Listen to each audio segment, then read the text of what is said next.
Alors, Parashat Azria, la Parashat semaine, Parashat Azria. Mais d'abord, Hachem el Moshe les morts. A dit Hachem à Moshe en disant, d'abord, à Béni Israël, parle au Béni Israël les morts en leur disant, Isha qui est Azria, donc une femme qui est Azria lorsqu'elle fécondera, ouais, donc elle ovulera, Vialda Zachar. L'Agmara en Shabbat, elle dit une petite parenthèse. Hein. L'Agmara en Shabbat, elle dit que si la femme ovule en premier dans la relation, c'est un garçon. Et si c'est l'homme qui a vu l'avant, c'est une fille. D'accord? Parce qu'il y a marqué qui chatis Azria, Vialda Zachar. Elle a ovulé, ouais, et elle a accouché d'un garçon. Donc l'Agmara déduit de là que c'est un. Bon. Vetamea Shivat Yamim. Ensuite, on nous dit qu'après son accouchement. C'est quoi la différence entre elle ovule et il ovule? Alors, si elle, je crois que c'est lui, s'il éjacule avant elle, ça serait une fille. D'accord. Et si c'est elle qui ovule avant, c'est lui. C'est un garçon. Non, c'est ça, mais il voulait savoir. Vetamea Shivat Yamim. Ensuite, elle sera impure 7 jours.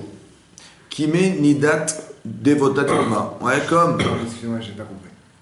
Je veux peut-être pas insister sur cette partie, s'il faut pas, mais. Après, si tu veux, je t'expliquerai, ouais, parce que c'est pas le choix, mais bon. D'accord. Ensuite, c'est marqué Kime Nidat Devotat Yoma. Donc, comme ces jours, elle sera impure 7 jours, comme elle était impure lorsqu'elle a eu ses règles. Ouais, Kime Nidat Devota. Comme lorsqu'elle était Nida dans l'état de Nida, Devota où ça a coulé, Titma, elle sera impure. Au Bayam Hashemini, ensuite, donc ça c'est les 7 premiers jours. Ensuite, le 8e jour, si c'est un garçon, Imol Bessaorlato, donc on va lui faire la Brit Mila. Shloshim Yom Shoshet Yamim, 33 jours, Teshev Bitme Taora, donc pendant 33 jours, à la suite de ces 7 jours, elle s'assera Bitme Taora dans une période qui s'appelle les Damim, des sangs de Tahara purs, des sangs purs. Ça va? Bechol Kodesh Otigar. Dans cette période-là, elle n'aura pas le droit de toucher tout ce qui est Kadosh. Ça veut dire des korbanot, quand on prélève la trouma. La trouma, c'est les prélèvements qu'on fait pour les Kohanim. La Afrashat Chala, elle ne pourra pas toucher. Le prélèvement de la Chala qu'elle fait avant Shabbat en général, elle prélève pour le Kohen, donc elle est impure. Elle ne pourra pas, si elle le fait, ça sera inapte pour être consommé par le Kohen, donc elle devra le brûler. En tout cas, tout ce qui est kadosh, tout ce qui est saint, réservé au Beth Amikdash, elle ne pourra pas le toucher. Et la Mikdash, le Tawol, ne pourra pas non plus pénétrer dans le Beth Amikdash. Ça va? Ad Meliot Imetaora, jusqu'à ce qu'elle ait rempli ses jours de Tahara. Donc il y a 7 jours d'impureté, 33 jours, ce qu'on appelle du Metorah, du sang pur, mais c'est du sang qui n'empêche pas d'aller voir son mari, d'après la Torah, mais qui l'empêche de rentrer au Beth Amikdash autant que de toucher toutes les choses, les objets ou des prélèvements de choses kadosh. Vim nekeva telet. Par contre, si c'est une fille, vim nekeva, si c'est une fille qu'elle accouche, vetamea shvuaim, elle sera impure 14 jours. Kenidata, comme elle était nida auparavant, mais là ça double. Veshishim yom veshetamim, 66 jours, teshev ad metaora. Donc à la différence du garçon qui est 33, elle c'est 66, ça double. Ovilot yeme tahara, les veines ou les battes. Donc pendant cette période de tahara, de pureté pour un garçon ou une fille, Tavi Keves Ben Chenato Leola.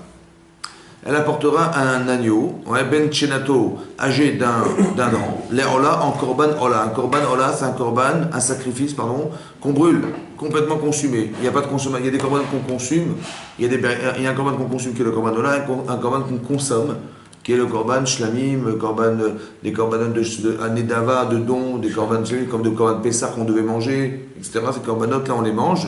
Il y a une partie qui est donnée au Kohen, une partie qu'on consomme, mais celui du Korban, il est carrément consumé complètement. Bon. Ensuite, et on nous dit, ça c'est un Korban Ola, donc un Korban qui est complètement consumé, un sacrifice consumé, et un Korban ou Ben Yona Otor le Khatat. Elle apportera un Ben Yona, une fils de colombe, le petit de la colombe, et un tor, une tourterelle, les Khatat en Korban Khatat, qui est un Korban de faute. Un Korban de faute, ouais, c'est un Korban, normalement, quelqu'un qui transgresse Shabbat, par exemple, par inadvertance. Il s'est trompé, il a eu le Shabbat. Le Shabbat, il a oublié, il a eu la lumière. Ouais. Il devait amener un korban khatat, un korban de faute. Ça va? Et là, donc là, la question est posée. Donc, comment ça se fait qu'à le jour de son accouchement, elle amène un korban de faute? Quelle faute? Elle pétachou al moed à la porte de la tente d'assignation al Kohen qui est devant le Kohen.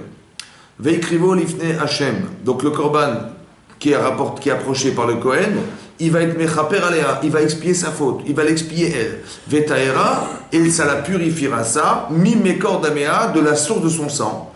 Zot Torah Dalaïdet, voici la loi de la femme qui accouche, la zachar ou la nekava pour un garçon ou une fille. Vim notim sa yeda décès, donc si elle n'a pas de quoi se payer ce keves, donc ce korban là qui est un agneau, vela crash netorim, elle prendra 2 torim, donc 2 tourterelles, oshnem neona ou 2 enfants de la colombe, Echad le Ola vechad le Khatat, qu'elle apportera en tant que Ola, Korban Ola ou Khatat. Donc là, pas un agneau, mais deux petits oiseaux. Là, si elle n'a pas les moyens, d'accord, Vichiper Alea Kohen et c'est comme ça que le Kohen pourra sacrifier ce sacrifice et elle sera rendue pure par ce biais-là. Est-ce que c'est clarinette? Bon, voilà. Alors on n'a rien compris, voilà. Donc je répète un peu les lois, je répète juste pour se mettre en truc. Donc si une femme elle accouche, ça va? Alors, si elle accouche d'un garçon, elle sera impure 7 jours. Ensuite, il y a une période de 33 jours où elle perd du sang, mais ce sang-là, il n'est pas impur pour elle vis-à-vis de son mari, mais il la rend suffisamment impur pour pouvoir toucher tout ce qui est kadosh, ça va? Toutes les choses qui sont réservées à la doucha, donc des troumotes, des prélèvements qu'on donne au Kohanim, etc., des choses comme kadosh. Le maaser, c'est une doucha aussi. Le maaser, des prélèvements qu'on fait de nos récoltes, il y a une petite doucha dedans aussi, pareil. Donc elle ne pourra pas toucher, et elle ne pourra pas non plus rentrer dans le Beth Amikdash ou dans tout ce qui est endroit kadosh. Ouais, comme le Mishkan à l'époque où il y avait le Moshe Rabbeinu, où il y avait le sanctuaire, elle ne pourra pas rentrer là-dedans. Ensuite on dit, entre-temps on a oublié de dire qu'elle devait faire la brit milah de son fils au 8e jour. Ça c'est pour un garçon, une fille ça double. Donc c'est 2 semaines, 2 jours où elle est impure. 66 jours où elle devra éviter d'entrer Beth Amikdash ni toucher Mikdash. Ensuite, on nous dit qu'elle devra amener deux sacrifices, après son accouchement, un sacrifice de Korban Ola qu'on devait brûler, consumer complètement, et un Korban de Khatat. De faute, comme si elle a fait une faute accidentelle, madame. Ouais, voilà, etc. Donc si elle n'a pas les moyens, on a dit qu'elle devra amener 2 Torim et 2 Dionah. Ça va? Donc 7 plus 33 pour un garçon et 14 plus 66 pour une fille. Exactement. Donc c'est 40 et 2 fois 40, 80. Ça va? Voilà. Maintenant, on va essayer de réfléchir ensemble. Bon, qu'est-ce que c'est que la Touma? On avait déjà expliqué cette notion de l'impureté. Qu'est-ce que c'est que l'impureté selon la Torah? Ouais. Pourquoi l'impureté? L'impureté, on a expliqué que lorsque quelqu'un dort, lorsque quelqu'un meurt, il devient impur. Oui? Quelqu'un qui faute devient impur aussi. Alors, c'est quoi la nature de l'impureté? Alors, si quelqu'un qui est dans un état de sommeil, ou bien que la personne est carrément disparue, elle est morte, oui, ou bien des animaux qui meurent, aussi des animaux, ce qu'on appelle des névélotes, des cadavres d'animaux, ils deviennent impurs. Et si quelqu'un y touche ça, ouais, il a un degré d'impureté qui lui demande de se purifier sur l'obligé ou de passer, si ça c'est touché un animal, mais s'il touche un homme mort, la seule et unique manière de se débarrasser de cette impureté, c'est d'avoir la vache rouge qu'on n'a plus aujourd'hui, malheureusement, donc on est tous impurs en tant que tout matmet, c'est-à-dire une impureté liée à la mort. Cette touma, on la porte en nous. Oui, c'est pour ça, par exemple, qu'on n'a pas le droit, aujourd'hui, de rentrer... Vous avez vu le kotel à Maharavi, le mur, le kotel, vous avez vu? Bon, il y a une sorte d'escalier qui monte comme ça sur la droite, et une sorte d'escalier où les Arabes passent. Voilà, le mur du temple, et donc c'est le temple, et les gens passent là-bas, il y a une porte au bout, et on rentre dans l'esplanade des mosquées, de la présidente des mosquées. L'esplanade, en fait, elle a une kedusha. Quelqu'un qui rentrerait là-dedans, il est chayav karet. Ouais, c'est quelqu'un qui est impur, une toumatmet comme celle-là, il vivra un peu plus de 60 ans. Donc il y a une vraie incidence aujourd'hui. C'est pour ça qu'il est marqué sur une pancarte en haut, ne rentrez pas. Mais les ultra-religieux, ils vont là-bas. Alors il y a des endroits où ils peuvent rentrer, etc. Mais il faut faire attention non plus que on ne soit pas non plus, on fasse des erreurs, parce qu'ils vont rentrer dans l'endroit, ils ne pourront pas rentrer non plus. Donc on dit, on bloque l'endroit et on dit, ne rentrez pas à cet endroit parce qu'on est tamémet. On a une touma en nous qui est une toumatmet, une touma de mort, et qu'on ne peut pas enlever, éliminer, si ce n'est qu'on a été aspergé par la vache rousse. Maintenant, cette touma, donc c'est quoi la touma finalement? Alors la touma, c'est un état de mort ou un état de sommeil, un état de... Voilà. On dit aussi, c'est marqué dans le Midrash Rabbah, que lorsque Pharaon, il s'est entêté à l'idée de ne pas renvoyer les bénis Israël, il ne voulait pas les renvoyer les bénis Israël, qu'est-ce qu'a dit Hachem? Hachem a dit à Moshe, écoute, il va s'entêter, je vais lui endurcir le cœur, oui, et il va refuser, et de cette manière, je vais pouvoir multiplier mes miracles. Maintenant, qu'est-ce qu'il y a marqué dans le Midrash? Que Rabbi Hanan, parce que c'est marqué dans le texte clairement, j'endurcirai son cœur. Là, évidemment, ça veut dire que je l'empêcherai de choisir. Maintenant, Rabbi Hanan dit, mais attention, c'est un texte qui est dangereux parce que les Réchaïm, des gens qui sont habitués à faire des avérotes, ils voudront bien faire teshuva, mais ils diront, ça ne sert à rien, parce que Dieu nous endurcira le cœur, on ne pourra jamais changer. Donc il dit c'est un pic trempé, c'est un prétexte pour des gens qui ont fait des grandes fautes dans la vie, de vouloir se remettre en cause, mais quoi ça sert, de toute façon Dieu il va nous endurcir le cœur, ça ne sert à rien. Et sur ce, Rav Lakish a dit, non, ça a été vrai pendant les 5 premières plaies, mais à partir de la 5e et plus, c'est là qu'Hachem lui a endurci le cœur. Voilà, ça va? Maintenant, qu'est-ce que ça veut dire endurcir le cœur? On ne va pas rentrer là-dedans, on a déjà expliqué, mais c'est une parenthèse d'expliquer qu'en fait, le phénomène psychologique de l'influence. C'est ça l'endurcissement. Ça va? C'est qu'Hachem, il a endurci le cœur, ça veut dire qu'Hachem, il a créé des principes de vie qui font qu'on tombe sous l'influence de ce qu'on fait. Et bien, cette influence a été organisée par Hachem, c'est ça, endurcir le cœur. Mais non. Ici, au bout de 5 fois. Mais ce qui est important de comprendre, c'est pas ça. Ce qui m'intéresse, c'est ce qu'il a su du Midrash qui dit, Hachem a dit, tu te rends tamé, tu te rends impur, oui, alors je te rajouterai de l'impureté sur ton impureté. Anim osif lecha tumatumatra. De quelle manière? En envoyant Pharaon, en envoyant Moshe chez Pharaon, en lui disant, écoute, les petits Israël doivent sortir d'Égypte, etc. Il dit, ah bon, vous avez le temps de sortir? Vous avez le temps? Alors je vais vous rajouter du travail. Donc qu'est-ce qu'il a fait? En fait, il s'est encore plus endurci. Dès l'instant, Moshe est venu lui proposer de sortir d'Israël alors que lui il avait besoin qu'il reste. Maintenant, c'est quoi comment ça se traduit l'impureté? L'impureté, c'est quoi? C'est cette capacité à endurcir son cœur. Ça veut dire la capacité à devenir inconscient. On a expliqué que quand vous réfléchissez à un problème personnel, c'est très compliqué de juger et de pouvoir décider parce que c'est je. Il m'arrive cette chose, voilà ce que je dois choisir, je dois vivre. Alors bien sûr, quand je dis je, il y a une partie émotionnelle qui se mêle à une partie intellectuelle dans son raisonnement. Après, on n'est pas sûr de faire le bon choix, surtout quand les intérêts sont très puissants. Par exemple, Pharaon, il a une quinzaine de millions de personnes qui travaillent pour lui, gratuitement, c'est sûr que c'est difficile de lâcher prise. Et de dire oui, ils vont partir, ils vont être libérés. Donc émotionnellement, c'est dur. Mais non, intellectuellement, est-ce que c'est plausible? Ça veut dire, il est seul à gagner du pouvoir. Il est seul à gagner de l'argent, parce qu'il ne paye personne. Il est seul au monde à ce qu'on puisse dire de lui, c'est un roi puissant, c'est un roi qui a une main mise sur des millions de personnes, c'est le seul. Donc il a gagné personnellement quelque chose. Mais d'un côté, il y a des millions de personnes qui souffrent. Donc quand vous mettez sur la balance l'intérêt personnel ou l'intérêt collectif, bien sûr que l'intérêt collectif est prioritaire. Donc intellectuellement, je fais un choix qui est, c'est sûr que je vais lâcher prise, c'est vrai. Et émotionnellement, je ne veux dire jamais de la vie. Vous avez compris? Le problème du jeu, de dire je veux décider, je ne veux pas perdre, je ne veux pas. Alors, en fait, je fais forcément des choix qui sont de l'intérêt, qui vont enrichir ou pouvoir bénéficier d'un intérêt. Mais est-ce que c'est le bon choix? C'est ça le problème. Et vous avez vu que quand vous êtes théorique, ça fonctionne. Et quand on est pratique ou personnalisé dans son raisonnement, tout de suite ça ne marche plus. Dans ce genre de cas. Et bien ça, c'est ça ce qu'on appelle la Touma, vous avez compris? En vérité, il a fait le choix d'un homme qui dort. Parce que si tu es idiot, tu réveilles-toi, tu te rends compte de ce que tu fais là? Oui. Tu dors. Et bien ça, c'est ça la Touma. C'est que je suis dans l'incapacité, ce que je vais traduire dans la Touma, c'est l'inconscience qui va être révélée par le devoir de choix d'un homme, qui est révélatrice qu'il est tamé, qu'il est impur, ça veut dire qu'il a un problème de nécessité à pouvoir faire un choix parce que quelque part insensible à ce qui se passe. Mais c'est comme un mort, quelqu'un qui meurt, il devient tamé. Maintenant, va le pincer, tu le pinces, le type il bouge, tu lui parles, il répond, tu fais non, il est tamé. Ça veut dire quoi la Touma? C'est ce qui remplace la Neshama. La Neshama, c'est l'esprit le plus cohérent qui puisse exister dans la personne, la dynamique et l'énergie qui est dans l'homme, qui lui donne une capacité à pouvoir réfléchir, penser, parler. Si le type il dort, il ne peut pas parler de réfléchir, il n'a pas d'objectif possible, il est dans un état végétatif, entre guillemets, oui, il n'y a qu'une partie de lui qui vit, c'est ça qu'on appelle de la Touma. Ça veut dire, c'est quoi l'impureté? C'est l'incapacité de réactivité possible ou l'incapacité à pouvoir gérer quelque chose qui soit de l'ordre du choix et de l'ordre d'avoir un but, un objectif dans sa vie. C'est ça qu'on appelle la Touma. Donc quelqu'un qui dort, il est tamé, quelqu'un qui faute est tamé. Vous comprenez pourquoi? Parce que dorénavant, il est dans une incohérence. Et bien qu'est-ce qui a fait qu'il n'est pas possible qu'il fasse des choix possibles et cohérents? Parce qu'il a des intérêts. Et c'est l'intérêt qui va occulter cette possibilité de faire le choix, le vrai choix. Tamé, c'est quelqu'un qui produit pas en fait. Et ben, quelqu'un qui ne réagit pas aussi, tu vois? Tu vois, par exemple, Paro, il aurait dû réagir autrement, et ça aurait été logique. Seulement, c'est trop dur.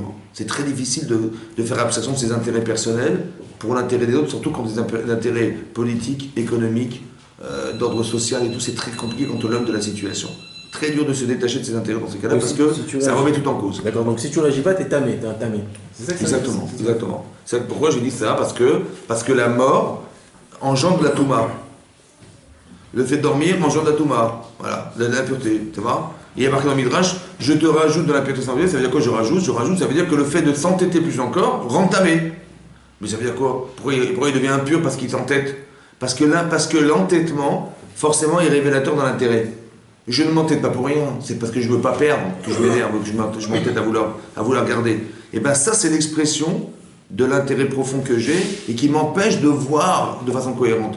Comme si je dormais. Voilà, la personne qui parle, elle dort, et celle qui devrait vivre, malheureusement, ne vit pas. Ça va? Celle qui devrait être cohérente et pouvoir voir lucide. De façon lucide, elle n'est pas là. Elle dort. Vous avez compris? Il y a une partie de moi qui ne vit pas, ça dort. Ça, c'est de la Touma, c'est de la Touma. En tout cas, c'est un effet évidemment psychologique chez soi. La Touma, c'est l'expression psychologique d'un homme qui reste inerte, indifférent aux situations, indifférent à la chose. Il dit, mais tu dors, tu te réveilles ou... Il y a une Touma en lui, c'est-à-dire qu'il y a quelque chose à solutionner. Quand tu sais que ça peut être l'entêtement, ça peut être l'intérêt personnel, ça peut être l'incohérence, ça peut être le manque de logique, ça peut être plein de choses qui font que la personne n'est pas réactive. Hein? C'est l'absence de Neshama. Alors, la Neshama, elle donne l'énergie, mais c'est dans la conscience, dans le Nefesh. Donc, dans le Nefesh, la conscience qui est... Quelqu'un qui est dans cette situation, mais qui est vivant, juif, qui est vivant, qui est dans cette situation d'entêtement. Mais on parle qu'il est vivant, le bonhomme, hein. Il est vivant. Ouais. Il n'a plus de Neshama. Il a toujours sa Neshama.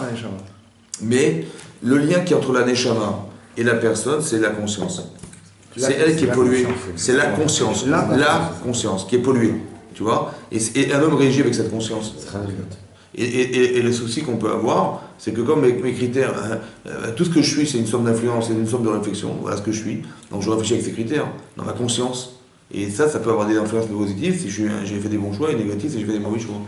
Ou si j'ai des défauts en moi, des vertus négatives qui sont de l'ordre de l'égoïsme, l'avarice, tout ça, ça peut aussi engendrer malheureusement de la touma. C'est quoi quand on traduit la touma? C'est, ça ne veut pas être la pureté, c'est stupide de prendre la pureté, ça veut dire qu'on traduit de la pureté, mais au fond ça veut dire qu'il y a quelque chose qui bloque, qui va bloquer la pensée et qui va empêcher la personne de voir de façon cohérente. Ça va? Et une femme, elle devient tamée. Maintenant, moi je ne comprends pas. Une femme est célibataire, elle se marie. Donc elle arrive à un moment de sa vie où elle s'épanouit de façon forte. Elle donne naissance. Donc elle est dans l'épanouissement le plus grand pour elle. Oui ou non? Elle devient femme. Et elle devient mère. C'est extraordinaire, oui ou non? Ça génère de la touma ou de la tahara? De l'impureté ou de la pureté selon vous? Normalement, elle devient la femme. Elle devait être hyper pure. Et la Torah dit l'inverse, qu'elle devient tamée. Elle devient impure. Ça, c'est une question. Deuxième question, c'est pourquoi ça dure 7 jours. C'est quoi 7? Parce que la Torah n'a pas choisi par hasard 7 jours, ça veut dire qu'il y a quelque chose qui est de l'ordre du numéro 7. Qu'est-ce que vous retrouvez le chiffre 7 dans la Il y a le Shabbat, qui est le 7e jour. Combien de jours le monde a été créé en 7 jours? Oui. On dit que le Baal HaTurim explique que le deuil, ça dure 7 jours. Ouais, le deuil dure 7 jours. Il y a aussi, Chachamim ont institué qu'un homme qui se marie, une personne se mariant, elle a 7 jours de Sheva Brachot. Oui, il y a 7 jours de joie, oui, qui sont obligatoires. D'accord? Donc on voit, effectivement, donc c'est un mélange en fait. C'est un mélange entre l'origine des éléments, le fait d'être en deuil, la tristesse et la joie. C'est ce que vous avez. Donc peut-être qu'il y a quelque chose qu'on peut assimiler là-dedans. Ensuite, on dit qu'il y a 33 jours et 7 jours. Ça fait combien? Ça fait 40. 40 jours. L'Omer, c'est 49 jours. 40. Où est-ce qu'on retrouve le chiffre 40 dans la Torah? Donne-moi des exemples. Le Mikvé, 41. Le Mikvé, c'est 41, c'est vrai. Ouais. Le Mikvé, l'endroit où une femme se trempe, ouais. Le minimum, c'est une mesure de 40 CA. Une CA, c'est quelques litres d'eau. Multiplié par 40, ça fait environ 250 litres d'eau, dans laquelle une femme peut se tremper au minimum. Ensuite, qu'est-ce qu'il y a d'autre? 40. Combien de jours va durer le déluge? 40 jours et 40 nuits. Combien de temps on est resté dans le désert? 40 ans. Quand est-ce qu'on peut déterminer le sexe d'un enfant? L'Agma a dit au bout de 40 jours. C'est Chachamim savait. D'où il savait Chachamim? 40 jours. 40 jours, c'est-à-dire que la personne n'est pas déterminée, l'embryon n'est pas déterminé avant 40 jours. Après 40, on peut lui donner un nom de garçon ou de fille, mais avant c'est impossible. Mais c'est au bout de 40. D'où ils ont su les Chachamim? Ils ont été voir, ils ont été fouillés. Comment ils pouvaient savoir ça? Comment ils pouvaient savoir ça? Ça, c'est encore une des preuves que la Torah est éliminée Shamaïm. Parce que c'est impossible de savoir. Ça a été dit sur le mont Sinaï. Ça va? Tu vois que la Torah, elle vient du ciel, elle vient d'Hachem, d'où tu sais, parce que voilà, c'est des exemples, il y a plein de millions d'exemples, mais un exemple que d'où tu vas savoir un truc pareil. Tu vois? 40e jour. C'est pour ça qu'il y a une halakha. Par exemple, il en sort une halakha, qu'on peut prier dans les premiers 40 jours de la grossesse de sa femme, pour demander que l'enfant il soit garçon ou fille. Tu peux prier, Hachem. Parce que tant que c'est pas déterminé, ça peut changer. Moi, je suis pas expert dans tout ça, mais comment on peut savoir que la femme elle est enceinte? Ben, tu fais un test. Oui, d'accord. Ben, elle perd ses règles. En général, quand elle sait les dates exactement où elle tombera. C'est les dates, mais on ne peut pas savoir exactement. On peut rater 15 jours. Pas grave, mais tu sais que dans cette période-là, Cette période-là. mais on sait aujourd'hui que la Torah, la Gemara dit que c'est 40 jours. Oui. Par exemple, on sait que Léa, elle a prié pour Rachel, pour que l'enfant qu'elle portait en elle, ça soit un garçon et qu'elle porte la fille. Et c'est bien de prier comme ça, parce que. Si tu désires un garçon absolument ou une fille absolument, ouais. S'il y a des femmes qui ont, par exemple, imagine tu avais 5 filles, par exemple, un type il veut absolument un garçon, il dit, bah, cette période-là elle est propice à la fille-là. On peut pas faire des miracles, parce qu'après 40 jours c'est fini. Après, si c'est un garçon ou une fille, ça peut pas changer. Ouais. Mais avant c'est possible. À partir du moment où on fait une fille sincère, etc., ça, on peut modifier. Ça va un projet divin au départ, parce que tant que les choses ne sont pas déterminées, elles sont changeables. Mais 40 jours, toi tu sais maintenant dorénavant que tu peux prier dans les 40 premiers jours. C'est important de savoir. Oui. Mais non, c'est encore pas 40 jours. Qu'est-ce qu'il y a d'autre comme exemple? 40 coups. 400. Hein 400. Il est resté 40 jours sur le mont Sinaï. Il n'y a pas une histoire d'âge de 40 ans. Voilà, 40 ans. La Chorma, c'est 40 ans. Voilà. On sait qu'Israël, c'est marié 40 ans. Ouais, c'est marqué. La Chorma, c'est Arbaïm Shana, c'est 40 ans. Voilà. Mais c'est quoi le point commun entre tous ces éléments? C'est quoi qu'est-ce qui est le vecteur commun de tous ces éléments que je vous ai donnés? C'est un moment de maturité. Il y a un redouche. Je pense que voilà, c'est ça. Je pense que c'est un palier. Tu vois, avant le déluge, après le déluge, avant le don de la Torah, après le don de la Torah. Une femme, elle est impure, elle devient pure en sortant du Mikvé 40. C'est un palier de transformation. Comme c'est qu'on voulait peut-être nous expliquer ici, ça voudrait dire quoi ici 40 jours? Elle doit attendre 40 jours après l'accouchement. Un palier de 40. Tu vois, si c'est un garçon, il y a un palier de 40. Elle va basculer au bout du 40e jour à quelque chose d'autre. On va essayer de réfléchir à quoi. Et si c'est une fille, ben c'est le double. C'est 2 fois 40. Parce que c'est 14 jours, 2 fois 7, et 2 fois 36, 2 fois 33, 66 jours. Et 2 fois 2, ça fait 66 et 14, ça fait 80, 2 fois 40. C'est 2 paliers. C'est 2 paliers. Pour une fille. Alors pourquoi ça change? Pourquoi c'est doublé? Elle est impure pendant tous ces jours-là, elle est impure, ouais, à un certain niveau. Moins fort à partir du 14e jour, mais elle est quand même impure, cette dame. On n'a pas compris pourquoi elle est impure. Au contraire, elle devrait être super pure. Hyper pure, parce que c'est vraiment elle atteint un niveau un niveau de femme qui est extrême. Elle devient femme, elle devient maman, donc c'est quelque chose qu'elle a toujours rêvé d'être. Et puis c'est parce qu'elle est-ce que c'est une femme, elle se sent impure à ce moment-là? Bah pas du tout, elle n'est pas dans cet esprit-là du tout. Elle fait pas le deuil du fait qu'elle était une jeune fille, peut-être quelque part. Le deuil d'être une jeune fille. C'est pas un... Mais pourquoi ça double? C'est pas comme vous expliquez qu'il y avait la Neshama et la partie Chorma qui manque. Ouais. C'est pas le fait quand elle donne naissance qu'une partie de sa Neshama va sur l'enfant. Donc il lui manque. Tu dis qu'il y a une partie d'elle qui part. Une partie d'elle qui part, ça serait cohérent. Une partie d'elle qui s'en va. Qui se reconstruit au bout de 40 jours. Ouais, c'est pas mal, ouais. Ça veut dire qu'une femme, elle perd. Il y a une partie d'elle qui se sépare d'elle, on va dire. Ouais. Et c'est ça qui la rend impure. Sa Neshama a été donnée à l'enfant et donc il lui manque. J'ai compris. Dans cette période-là, c'est un trouble psychique. Ouais, c'est vrai. Et après, il a dans 40 jours pour recompresser.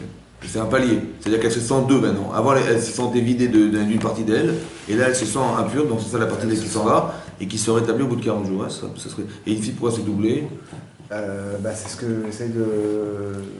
Ouais. Après, il y a peut-être un côté, la différence entre les filles et les garçons, le fait que les femmes... Tu dis le fait, plus attaché à une fille, peut-être c'est beaucoup plus long. Le fait que les femmes donnent la vie, le fait que ce soit des hormones de femmes, et que justement cette transmission de Neshama, de Neshamot, dans le temps, peut-être que si c'est une fille, il y a besoin de plus pour avoir l'instinct maternel. Ouais, on va voir. C'est vrai, on va voir ici, on a une autre approche, c'est une bonne approche.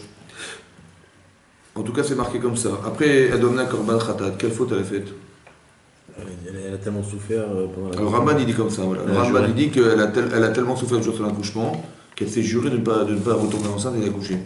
Et donc, elle a fait une faute de refuser de donner naissance, donc elle va forcément amener un Korban. Ça, c'est le Ramban qui dit ce pshat. C'est vrai. Mais bon, on va voir, on va essayer d'expliquer autrement. Vous voulez ça? Je veux bien, ouais, Khazak. Alors, on va essayer de réfléchir ensemble. Comment il s'appelle? Pourquoi c'est les femmes qui sont nida et pas les hommes? À votre avis? En fait, c'est marqué dans la Torah, c'est marqué que quand Chava, elle a fauté, ouais, quand elle a proposé à son mari de manger le fruit de la connaissance du bien et du mal, ouais, sa faute, ouais, Hachem a décrété Beit Bonner, avec de la souffrance, avec de la tristesse, tu vas donner naissance et de la souffrance. Oui. Et là-bas, la Gemara a expliqué qu'elle va être nida, elle va perdre du sang. C'est de là qu'on le sait, qu'une femme elle perdait du sang, elle a perdu du sang à partir de Chava. Mais pourquoi une femme elle perd du sang? Et c'est quoi ce sang de nida? Le sang qu'elle perd tous les mois, c'est quoi ce sang? C'est pas du sang de ses veines, c'est quoi? C'est du sang de quoi? À quoi il sert ce sang? À donner naissance. Ouais, c'est-à-dire? C'est une ovule qui meurt. Non, c'est pas l'ovule qui meurt, non. Non. Comment ça marche, normalement? Comment ça marche? C'est la fatigue. C'est la fatigue. Non, alors c'est ça, comme ça marche. C'est qu'une femme, en fait, quand elle retrouve son mari, et qu'elle ovule au moment où elle retrouve son mari, donc l'ovule retrouve le spermatozoïde, et ensuite ce spermatozoïde qui rentre, il monte dans l'utérus. Ouais, il monte dans l'utérus. Qu'est-ce qu'il y a sur les parois de l'utérus? Il y a du sang. Et normalement, ce sang, il sert à nourrir l'ovule. Il va se greffer dedans, il va se nourrir, grossir, il va monter après. Tu vois? Mais c'est à ça que ce sang sert. Et quand elle ne féconde pas, ce sang, il coule. S'il n'y a pas eu de spermatozoïde. S'il n'y a pas eu de spermatozoïde, il coule. Mais non. Donc au fond, ça veut dire quoi? C'est quoi ce sang qui coule? C'est l'expression de quoi? De ce qui aurait dû vivre, qui n'a pas vécu. Il y a comme une notion de faire le deuil de ce qui aurait dû vivre chez une femme. Il y a une partie consciente, c'est le bonheur d'être enceinte. Et la partie inconsciente, c'est ça qu'on va réfléchir, c'est que, et c'est marrant parce qu'elle est nida comme elle était nida auparavant.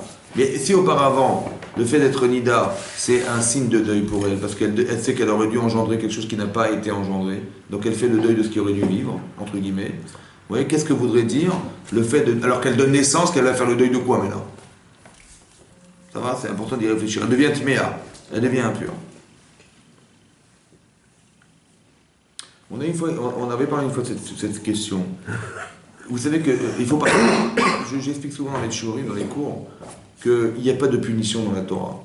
Ça va, Hachem ne punit personne et tout ce qu'un homme doit vivre. Quand c'est marqué dans la Torah, il y a un onesh qu'on appelle un châtiment dans la Torah, mais c'est pas une punition. Parce que je vous explique un truc. Tout ce qui est marqué, toutes les punitions marquées dans la Torah, hein, est-ce qu'il faut les comprendre de façon littérale? Ça veut dire, est-ce que vous auriez fait ce qui est marqué dans la Torah de toutes les punitions qui sont marquées dans la Torah? Vous les auriez faites, vous, ou pas? À vos enfants, à vos amis, le dimanche, ça vous auriez... Dans quel sens? Par exemple, je sais pas moi, quelqu'un... Par exemple, je sais pas moi, quelqu'un qui transgresse Shabbat, il est condamné à mort. Quelqu'un qui... on tue les gens pour des idées? Hein? À part Daesh. À part Daesh? Non. Mais non, si c'est stupide, ça veut dire qu'on est plus intelligent que lui, quoi. Caché un peu. Alors j'ai toujours expliqué que non, en vérité, le sens de la souffrance, comme ici, elle doit souffrir dans son accouchement, il faut le comprendre. Il y a une logique derrière, bien entendu. Pourquoi la faute de Chava, oui, doit entraîner une souffrance pour elle dans le jour où elle accouche? Un, il faut comprendre la souffrance. Deux, il faut comprendre pourquoi ça se passe le jour de la naissance d'un enfant. Pourquoi? Qu'est-ce que ça a à voir avec sa faute? Ça va? Alors, là-bas, Rashi explique. Dans le Chumash, quand je dis Rashi, il ramène un Midrash Rabbah, c'est un Midrash qui dit comme ça, qui dit, tous les Midrashim ont été dit sur le Mont Sinaï. Donc tout ce qu'on sait de la Torah, ça a été dit sur le Mont Sinaï, qui ont été rapportés de Moshe à la communauté du juif qui était vivante à l'époque, et qui a après été transmise de père en fils jusqu'à aujourd'hui. Rashi explique là-bas que quand elle a consommé de ce fruit-là, elle a consommé, donc elle a été tentée, elle a consommé ce fruit, elle savait qu'elle allait mourir parce qu'Hachem a dit, si vous pouvez manger tous les fruits sauf cet arbre, vous avez du mal, de la connaissance du bien, et si vous mangez, vous mourrez. Donc elle a consommé, elle savait qu'elle allait mourir un jour, elle savait. Donc qu'est-ce qu'elle a dit? Rashi explique, elle a dit que de toute façon, je vais mourir, mais Hachem il va faire que le monde va continuer sans moi. Donc qu'est-ce qu'il va devoir faire? Il va devoir reconstituer une femme à partir de Adam Arishon, le premier homme, comme il a toujours fait, et le monde va continuer à vivre sans moi. Et mon mari va vivre avec une autre femme que moi, ce qui a été pour elle insupportable.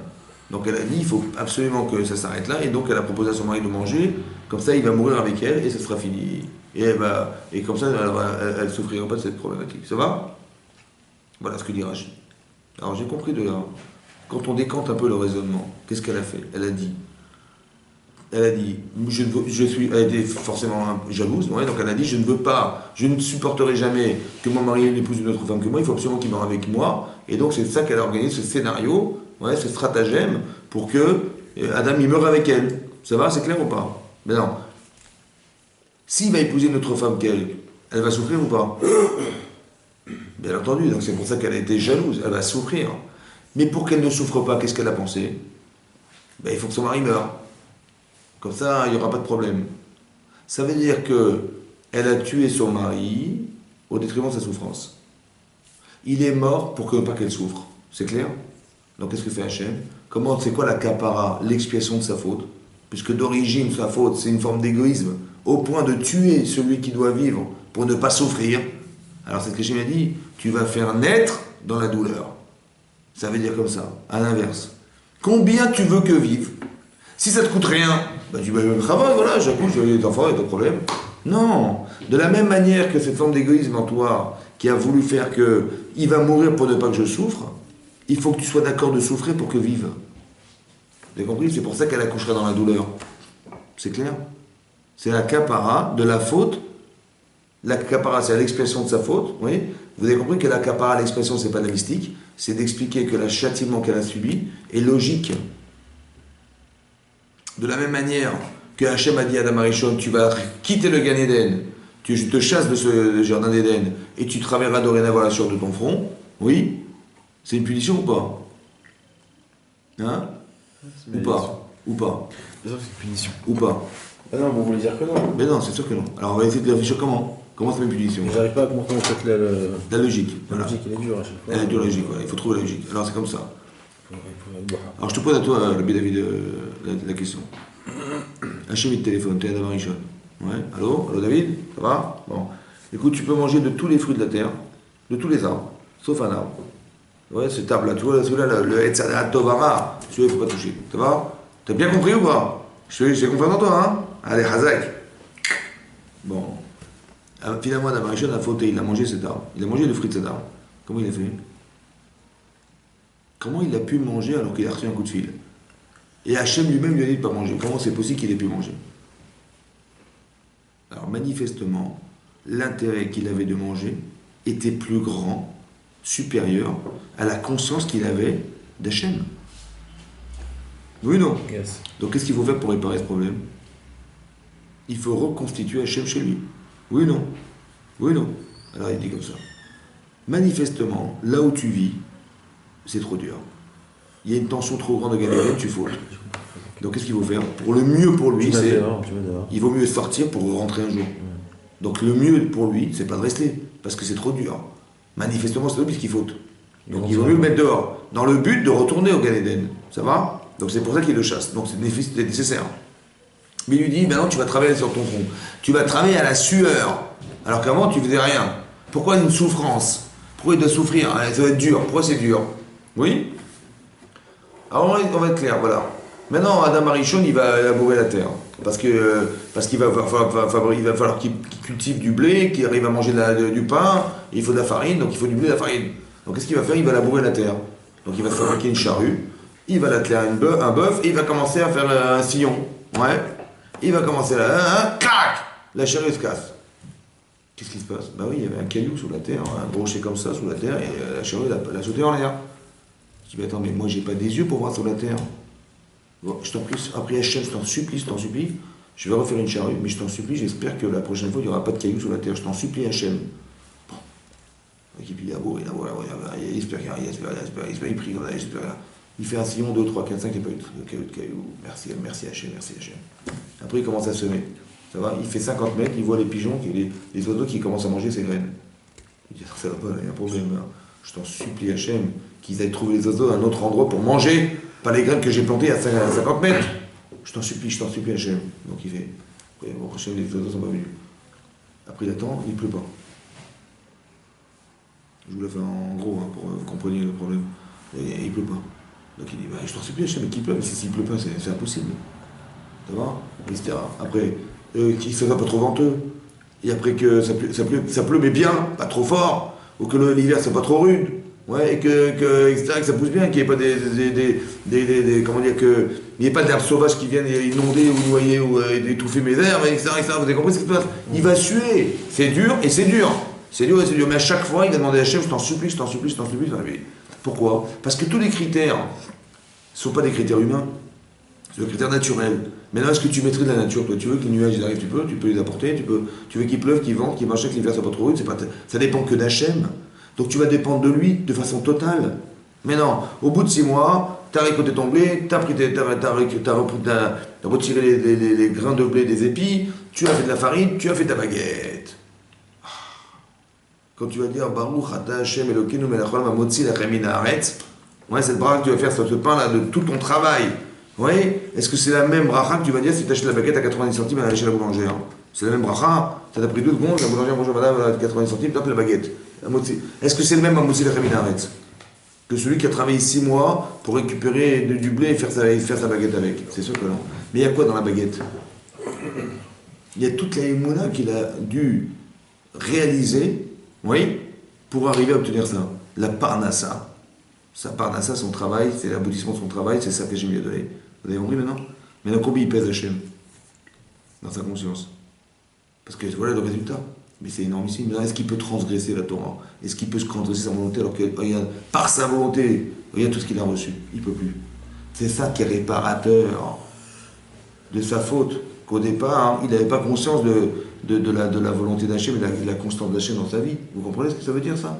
Ça veut dire que la faute, en vérité, elle est répertoriée par des repères qui sont construits, pas construits, ou qui ont du poids ou qui n'ont pas du poids dans ma tête. C'est comme ça.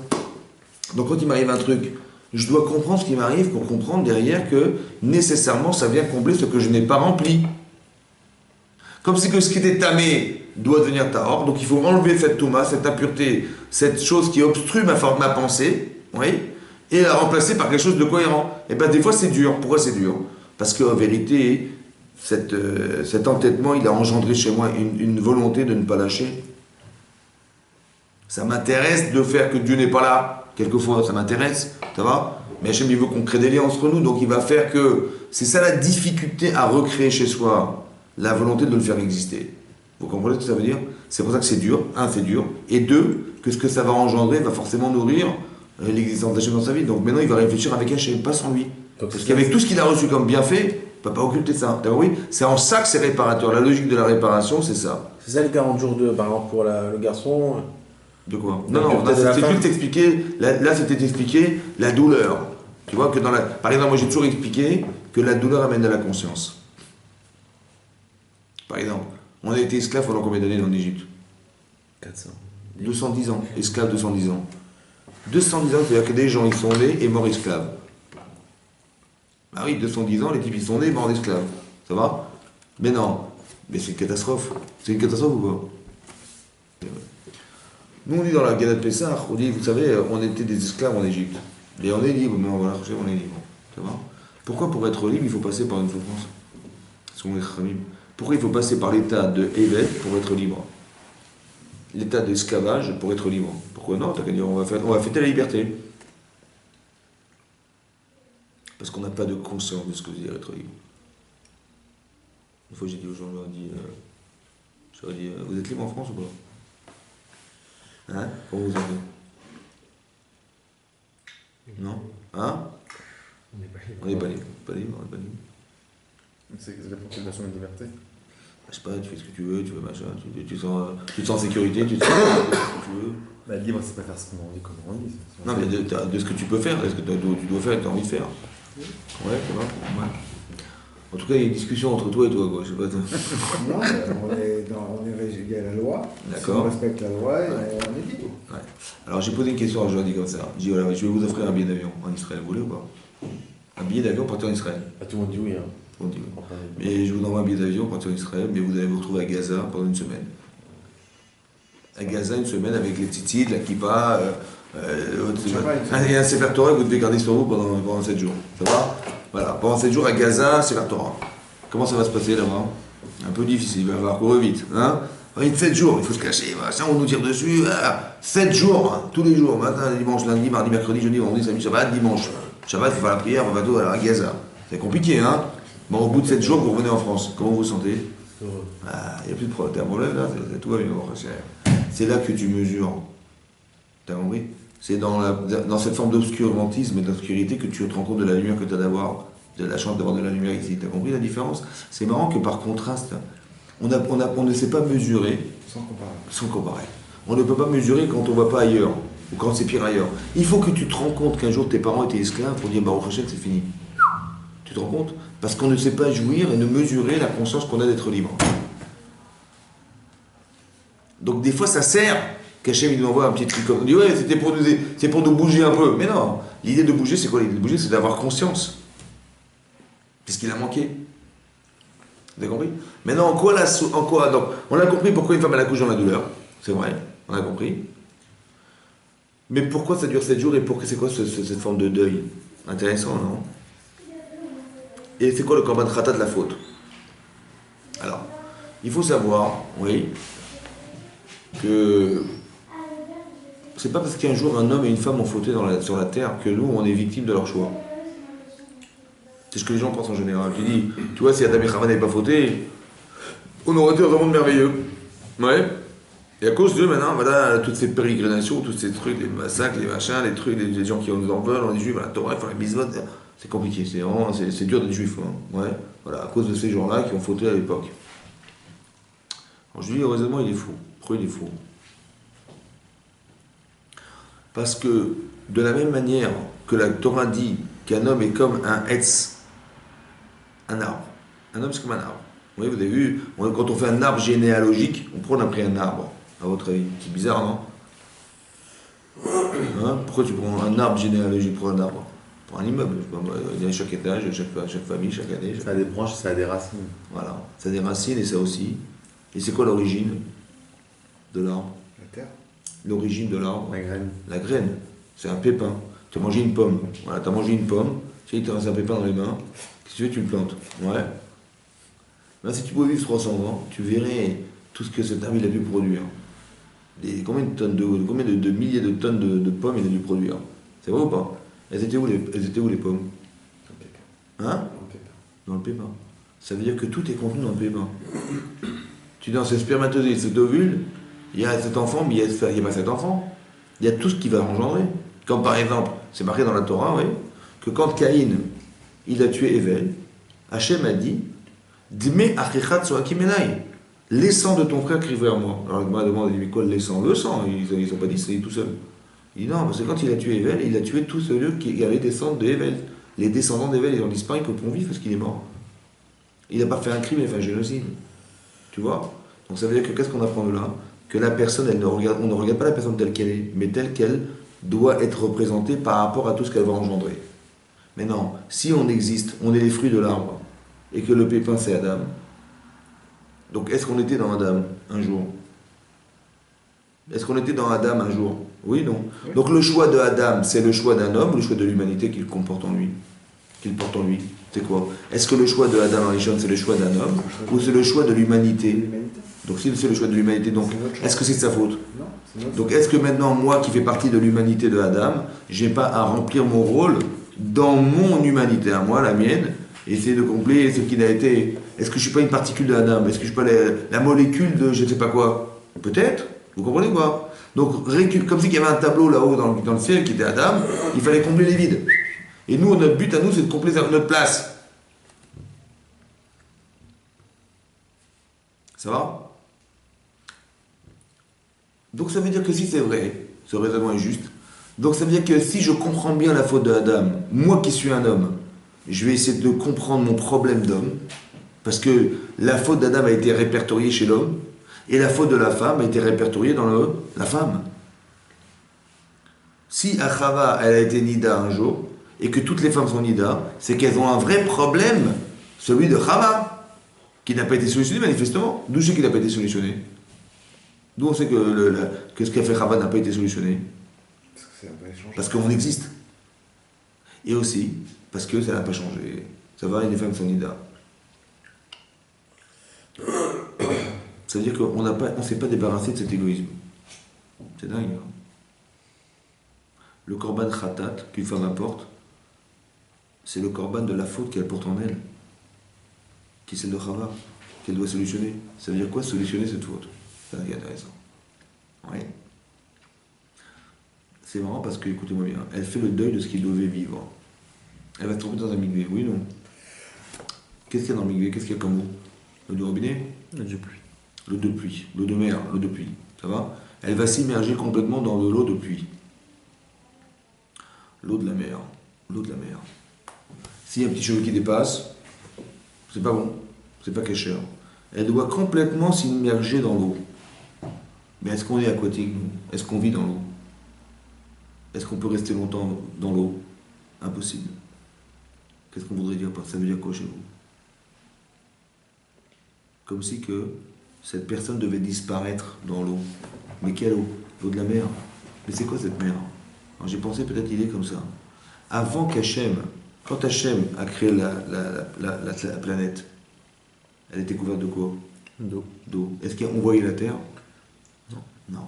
Hachem a séparé les eaux pour laisser ressortir la terre.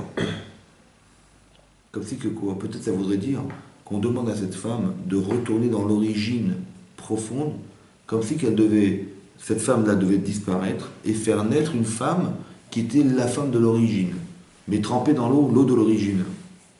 Elle devait mourir dans l'eau et renaître avec une volonté de retrouver son mari pour donner naissance à un enfant. Ça va?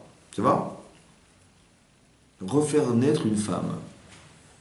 Faire le deuil. Mais non, il faut comprendre, oui, d'abord, qu'est-ce que c'est que ce forme de deuil, comment ça se traduit le deuil en général, et comment ça se traduit en particulier ici, et aussi de comprendre pourquoi c'est doublé. Alors peut-être l'idée, est-ce que tu as rejoint un peu ce que tu voulais dire, peut-être, écoute-moi bien. Si une femme, elle engendre un garçon, elle est d'un côté heureuse d'être mère, mais d'un côté, elle sait qu'elle va engendrer quelque chose qui va disparaître. Inconsciemment, elle va engendrer quelque chose qui va disparaître. Oui, non. Donc il y a une forme de deuil en vérité de ce qui naît. Puisque ça va pas rester externam. Vous avez compris? Elle, quand elle engendre un garçon, elle sait qu'elle va, elle va entre guillemets faire le deuil comme elle était Nida auparavant. Mais avant, elle n'avait pas d'enfant, là, elle a un enfant. Donc quand elle va porter le deuil d'un enfant qui est né, c'est pas possible. Porter le deuil d'un enfant qui est né, mais qui devrait vivre éternam, mais qui ne va pas vivre éternam. Quand elle perd du sang, il y avait probabilité de fécondation qui ne s'est pas faite. Donc elle fait le deuil de ce qu'il devrait vivre. Mais là, elle va faire le deuil de ce qu'il devrait vivre et qui ne va pas vivre complètement. Ça va? Ça, c'est un garçon. Et la fille, pourquoi c'est double? Parce qu'une fille, elle va aussi disparaître et elle va faire disparaître. Parce que la fille, elle va engendrer. C'est un peu ce que tu voulais dire. Mais c'est ça la différence. Tu vois? Mais non, c'est intéressant de comprendre, ouais, que, et c'est ça ma réflexion. Et c'est ça ma question aussi. Moi, je ne comprends pas une chose. Quand on perd quelqu'un, on pleure par désarroi, on pleure par manque, ouais, de relations, de vécu. C'est vrai? Oui, non. Mais pourquoi quelque part Hachem n'a pas fait qu'on n'ait pas une logique de l'acceptation du cycle de la vie? Je sais pas moi, je vais à la boucherie, j'achète de la viande, ça me dérange pas. Je dis mais attends, je sais pas comment ça te dérange pas, mais tu manges de la viande, mais cet animal que tu manges, on a dû le tuer pour que tu le manges. Ça va, t'as aucun état d'âme, t'as rien. Il y a des gens qui peuvent manger de viande à cause de ça. Il y a des gens qui, bon, ça les dérange pas. Il y a des gens qui sont dans la logique. Ils disent, bah, ça a été créé pour ça doit vivre mourir, bah voilà, on va manger, c'est normal. Oui ou non? Et pourquoi il n'y a pas cette logique dans la vie et la mort? Bah, le type, il a vécu, bah, il va vivre, bah, il est parti, c'est bon. Mais je vais dire même une inverse. Vous savez ce que dit l'Agmara?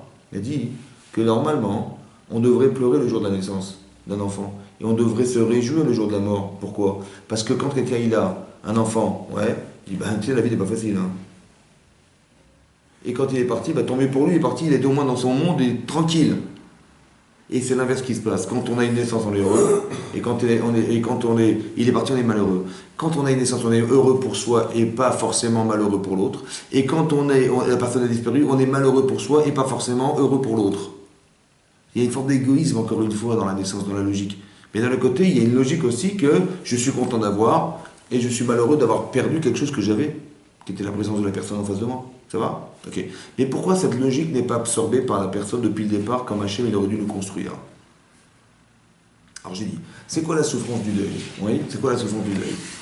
Oui, il manque. C'est le manque. Mais c'est quoi la souffrance? Ça veut dire comme ça. Quand on réfléchit de la personne qui est disparue, ça va? À quoi on pense? Pourquoi on pleure? Au vide qu'elle va laisser dans notre vie. Ouais. Parce qu'on aurait voulu qu'elle reste, qu'elle ne meure pas. C'est ça le pshat. Vous savez ce que disent les psychologues? Ils disent, allez, écoutez, c'est comme ça, il faut accepter, bon, il faut bien pleurer, videz-vous bien, et puis après vous verrez avec le temps ça va passer, tout ça, mais c'est comme ça, c'est quelque chose que vous n'avez pas accepté, mais bon, c'est comme ça, c'est la vie, ça fait partie du cycle de la vie, il faut l'accepter, il faut pleurer, ça va? Donc lui il m'explique qu'il faut pleurer, mais pourquoi je ne sais pas. Pourquoi on pleure, il ne m'a pas expliqué. Ça va? Mais en vérité, écoutez-moi bien, peut-être c'est l'inverse qu'il faut dire. Tu sais pourquoi on pleure? Parce qu'il fallait pas que ça meure. Mais pourquoi on est arrivé à la mort? Parce qu'au départ, on a fauté. Et c'est la faute qui nous a tués. Oui ou non? C'est cette forme d'égoïsme qui nous a tués. Oui ou non? Oui ou non? Tu sais ce qu'on va faire dorénavant? On va pleurer, on va faire le deuil pour que plus que meure. Donc qu'est-ce qu'on va faire? On va faire tes chouvas, on va se remettre en question, on va avoir un discours positif, on va prendre la Torah pour transmettre de la vie. Parce que c'est pas possible que ça continue. Parce que c'est trop douloureux de voir que ça va perdre, on va perdre. Et ça, une femme, elle le ressent plus parce qu'elle est à l'origine de... C'est elle qui est à l'origine de la mort. C'est elle qui a proposé à son mari. Vous comprenez ce que je veux dire? Donc quelque part, elle a quelque chose à réparer qui est à ce niveau-là. Et peut-être que le sens du deuil, c'est d'expliquer que je vais pleurer pour ne plus que meure. Et donc je vais faire en sorte que les choses, elles vont vivre, dorénavant vivre. Ça veut dire qu'à la fin des temps, on est ma'amine qu'il y aura triatamétim, la résurrection des morts. Comment ça s'explique la résurrection des morts? Comment les gens vont revivre? Comment ça s'explique? Alors j'ai pensé comme ça. Vous savez, il y a marqué dans la Tfila, dans la Hamida, ouais, on dit dans la Hamida, Mechalkel Chaim Bechesed, qu'Hachem, on loue Hachem en lui disant qu'il nourrit les gens Bechesed avec de la bonté, Mechayem Metim Berachamim Rabim, il fait vivre les morts avec beaucoup de miséricorde, ouais, Mekayem Emunato, il réalise sa promesse, Lishene Afar. Lishene Afar, ça veut dire quoi Lishene Lishon? C'est quoi Lishon? Ceux qui sont sur le dorme. Qui dorment Afar dans la poussière. Est-ce que les gens qui sont morts dorment dans la poussière? Pourquoi les Khamim donnaient cette image? C'est une image ou c'est une réalité? Ils dorment ou ils sont morts? Hein? Ils sont morts. On dit que si le machin arrive et que les morts revivent, c'est qu'ils dorment. Si les Ouais. morts revivent, c'est qu'ils sont pas complètement. Alors peut-être qu'ils vont... Ouais, c'est ça, c'est vrai, t'as raison. À part ça, d'où on sait que les gens ne sont pas morts mais ils dorment? Une autre preuve. En dehors de Kriyat Amitim? Ouais. Par exemple, tous les ans, on fait la Eloula de Rabbi Shimon Bar Yochai. Ouais, on va faire le pèlerinage des tzadikim. Il y a des gens qui vont pèleriner leurs parents. C'est vrai ou pas? Mais s'ils sont morts, ça sert à quoi? Ça sentait devant une tombe, et en bas, il reste que du sable et un peu de poussière. Si le corps il pourrit, la Neshama elle s'envole, il reste qui là? Il reste rien. Oui non? À quoi ça sert de pèleriner alors? À qui tu parles là? Une personne. Vous comprenez ou pas? Tu es obligé de dire que quoi? Que ça dort. Ça veut dire quoi ça dort? Ça veut dire que la personne n'est pas suffisamment consciente pour te répondre. Ni pour se mouvoir, ni pour quoi que ce soit. Mais consciente suffisante pour savoir ce que tu lui racontes. Ça va? C'est ça les chaînés à phare. Ils dorment. Vous comprenez ce que ça veut dire? C'est vrai, c'est ça le chat. Mais pourquoi Hachem il a fait que ça dort? Et que c'est pas complètement mort et puis qu'un jour ils reviendront? Vous savez pourquoi? Parce que les gens qui ont vécu et disparu, ils nous ont transmis quelque chose. Nous sommes les enfants de ces gens. Ça va? Donc ils nous ont transmis des avantages et inconvénients, ce qu'ils étaient eux-mêmes. Vous savez ce qu'on va faire? On va au fur et à mesure de sa vie éliminer tous les inconvénients. Ça veut dire tous les défauts qu'on a en soi. Tout ce qui nous tue en fait. C'est vrai ou pas? Maintenant, si on arrive à éliminer tout ce qui nous tue, donc il n'y aura plus de mort possible. C'est là que Hachem il va envoyer, on va faire la shrita du Yetzirah, c'est terminé. Et quoi? Mais pourquoi c'est moi qui vais vivre, moi qui ai éliminé? Mais non, moi je ne suis que la conséquence de ceux qui a vécu un jour. Donc il reste un petit peu vivant pour pouvoir revivre. Vous comprenez ce que je veux dire? Parce que c'est grâce à eux que j'ai l'avantage. Et aussi à cause d'eux que j'ai l'inconvénient. C'est vrai? Mais c'est mon boulot à moi maintenant d'éliminer tout ça. Vous comprenez? La Gemara dit là-bas, pourquoi les enfants ressemblent à leurs parents? Vous savez pourquoi? Parce qu'en hébreu, panim, c'est le visage. Et pnim, c'est l'intérieur. Vous savez que le visage reflète l'intérieur. Quelqu'un qui est heureux, ça se voit sur sa tête ou pas? Quelqu'un qui est malheureux, ça se voit sur ta tête ou pas? Oui. Donc c'est-à-dire que l'intériorité est reflétée sur le visage. Mais si on ressemble à nos parents, c'est qu'on a aussi leur intériorité. Le Rav Dessler, il explique que la notion d'héritage, pourquoi on hérite de nos parents? Pourquoi? Ils avaient leur argent, ils sont morts, et bien on donne l'argent aux pauvres. Pourquoi c'est les enfants qui vont hériter? Parce que l'argent qu'on a donné aux parents, Minash Shamayim, c'était quoi? C'était pour qu'ils arrivent à réaliser ce qu'ils sont. Maintenant, comme les enfants ressemblent à leurs parents, alors on va transmettre cet argent qui est le moyen qu'Hachem a donné aux parents pour continuer le travail des parents. Dans les midot, dans notre faculté, parce qu'on ressemble à nos parents. Donc les moyens qui leur ont été donnés nous ont été transmis pour continuer. Et vous voyez qu'il y a une continuation. Donc si la personne à la fin des temps finalise cette continuation en éliminant tout ce qui nous tue, il n'y a plus rien qui va devoir nous emmener à mourir, donc on va tous vivre. Et même ceux qui sont morts, qui ont été aussi... vous avez compris qu'on a éliminé au fur et à mesure, donc eux ils vont aussi jouir de ce qu'on a été, parce que c'est aussi grâce à eux qu'on est là. Donc pour ça qu'il y a une partie de vie qui reste vivante dans la personne pour revivre un jour, parce que ça n'est pas mort. Vous comprenez ça? C'est intéressant. Ça veut dire que l'idée peut-être profonde du korban, d'amener un korban de faute, c'est d'avoir conscience qu'au fond de moi j'ai un problème de faute. C'est ça qui amène à ce que les choses elles disparaissent. Que de faire le deuil, c'est d'expliquer aux gens qu'on ne pleure pas pour pleurer, pour dire à la personne disparue. C'est dire elle a disparu mais elle n'aurait jamais dû partir. On la regrette cette personne. Oui, qu'en hébreu on fait des espédim. C'est quoi espédim? Des oraisons funèbres. Mais espède, c'est comme efsed. Il faut que tu saches exactement définir ce qui te manque par la personne de qui tu vas parler. Parce que j'ai envie de vivre, j'ai envie de faire vivre. J'en ai marre de voir les choses disparaître. Donc pour que ça puisse s'arrêter un jour, il faut arriver à éliminer tout ce qui nous tue, évidemment. Donc il faut éliminer toutes les mauvaises midotes, toutes les fausses pensées, toutes les fausses directives, toutes les fausses... Voilà. Que quand on fait des faux choix, on dort. On devient tamé, on ne veut plus être tamé, on ne veut plus de cette touma, on ne veut plus de cette impureté. Alors on va éliminer, on va faire une grande échouva, on va faire une vraie remise en cause pour permettre à la personne d'être cohérente. Mais ça c'est possible que si ça passe par l'étude de la Torah qui permet d'avoir cette lumière qui nous dit tiens, je suis en contraste avec la lumière que j'ai apprise. Tu vois, et là je peux me remettre en cause. Et là je peux me corriger, je sais dans quelle direction je dois aller aussi. C'est important. Au fur et à mesure, on va éliminer jusqu'à ce qu'il n'y ait plus d'éléments qui vont pouvoir nous amener à fauter. Ça va chez nous? Ça va? Qu'on porte en soi. On va au fur et à mesure éliminer, jusqu'à ce qu'il n'y ait plus de quoi. Et là, il y aura traité médecine. Peut-être c'est ça l'idée profonde derrière tout ça. C'est-à-dire qu'il y avait une touma chez une femme qui était conséquente de son accouchement. Parce que quelque part, si j'accouche quelque chose qui va disparaître, c'est que je suis tamé aussi. Il y a quelque chose qui manque. C'est ça la touma, il manque quelque chose. L'expression de ce qui devrait vivre est manquant. C'est pour ça que ça devient tamé. L'état de ce qui est mort est tamé. Donc ce qui aurait dû vivre, ça va? Et c'est doublé chez une fille parce qu'elle va aussi devoir disparaître et engendrer quelqu'un qui va disparaître. C'est pour ça que c'est 2 fois 66. Le 40, peut-être le chiffre 40, oui? Le palier, c'est de comprendre cette notion-là. Tu vois, quand on passe avant la Torah, après la Torah, on est passé 40 ans dans le désert, on est passé en Israël, c'est une autre dimension. Quand on était avant le déluge, après le déluge, ça va? Avant que ça soit déterminé le sexe de l'enfant, après déterminé, il y a un palier à passer. Le palier, c'est de comprendre ce principe. Je pense que c'est ça qu'il fallait comprendre. Qu'une femme, elle comprenne que dans son inconscient, il y a une forme de petite angoisse qui est intérieure, qui ne s'explique pas autrement que comme ça. Ce que la Torah a voulu nous dire ici, c'est évidemment pas conscient. Parce que consciemment, une femme est toute contente avec son bébé, elle va faire déjà les préparatifs, les petites fêtes, la brit mila et tout ça. Donc dans cette conscience, il y a quelque chose. Mais dans l'inconscient, il faut savoir qu'il y a cette problématique qu'il faut solutionner. C'est-à-dire qu'une femme, elle doit comprendre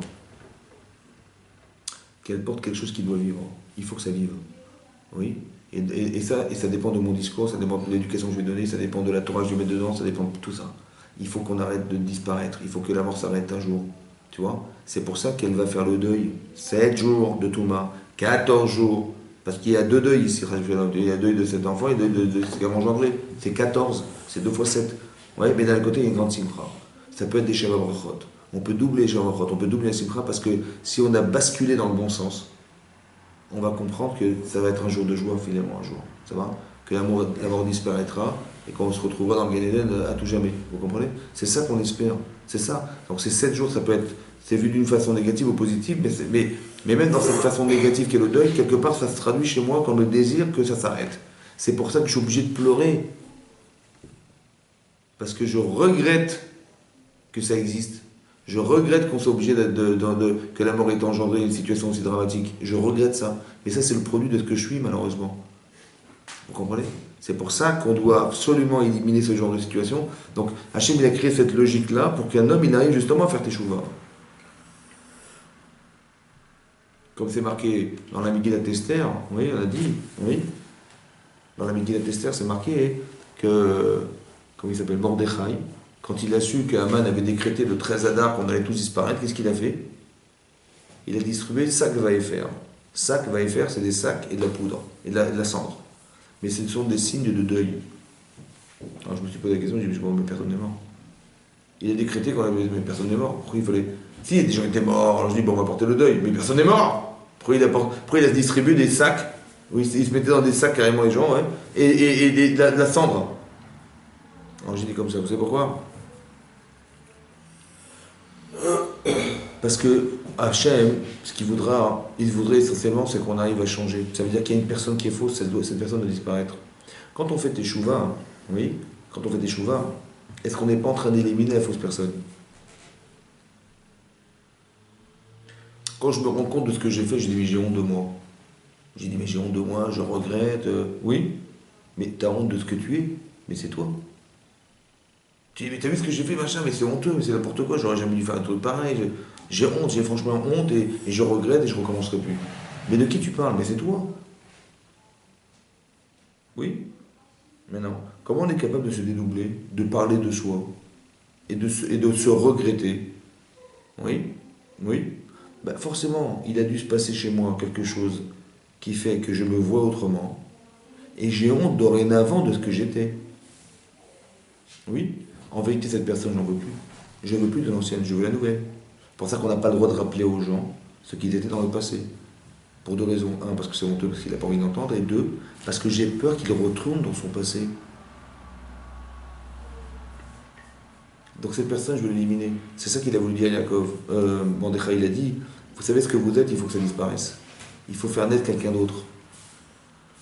À quel moment il dit ça? Hein? C'est quand il dit ça? Quand il a su, parce que le tirage au sort a été fait le premier mois de l'année, qui était le mois de Nissan. Et il a décrété que dans un an, 12 mois, et le 13e jour du mois, on a tous été exterminés. C'est ça qu'il a décrété Aman, n'est-ce pas? On était à 15 jours de Pessah. Et dans cette période-là, il y avait une tension. Et Mordechai a décidé qu'il fallait jeûner 3 jours. Il a décidé quand? Le 13, le 14, le 14, le 15 et le 16 Nissan. C'était Pessah. Il a transgressé ça. Il a transgressé les jours de Yom Tov pour jeûner. Mais moi, ce qui m'étonnait, c'est qu'il a dit, bon, ok, on va jeûner, mais pourquoi? Il a fait les gens jeûner, le peuple. Le jour de Pessah. Le jour de Pessah. Ouais. Il a transgressé. Parce qu'on n'a pas le droit de jeûner Yom Tov. Il a transgressé, c'est marqué Vayavor Mordechai. Il a transgressé Mordechai. Donc Rachid explique là-bas. Il dit qu'il a transgressé le fait qu'on aurait dû faire un jour de Yom Tov, c'était Pessah. Il a dit non, on va jeûner. Et on va porter des signes de deuil. Quels signes de deuil? Pourquoi il fallait mettre des sacs et de la cendre? La cendre, c'est quoi? C'est ce qui n'existe plus, il n'y a plus rien. Pourquoi il fallait faire? Alors j'ai expliqué, parce que peut-être que la teshuva, c'est une forme de deuil aussi. Ça veut dire que je fais le deuil de l'ancienne personne parce que je veux renaître. Je veux que la personne cohérente, elle vive un jour. J'en ai marre d'être cette fausse personne. Et quand je m'en suis rendu compte, je regrette amèrement, je vais pleurer, je vais avoir honte, je vais prendre sur moi de ne plus recommencer. Mais c'est quoi? C'est de laisser vivre celle qui est cohérente et d'éliminer la fausse.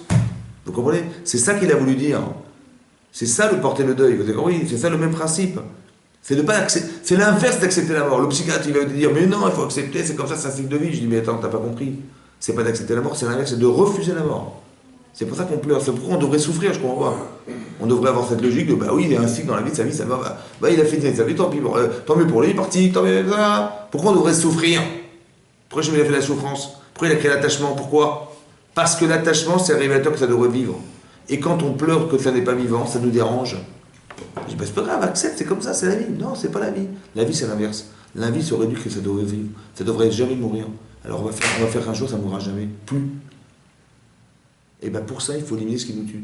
Ça va? Et bien ce travail, c'est le travail de la femme. C'est elle qui a amené la mort, c'est elle qui va l'enlever. De quelle manière? Ouais. En faisant tout ce travail psychologique, en fait.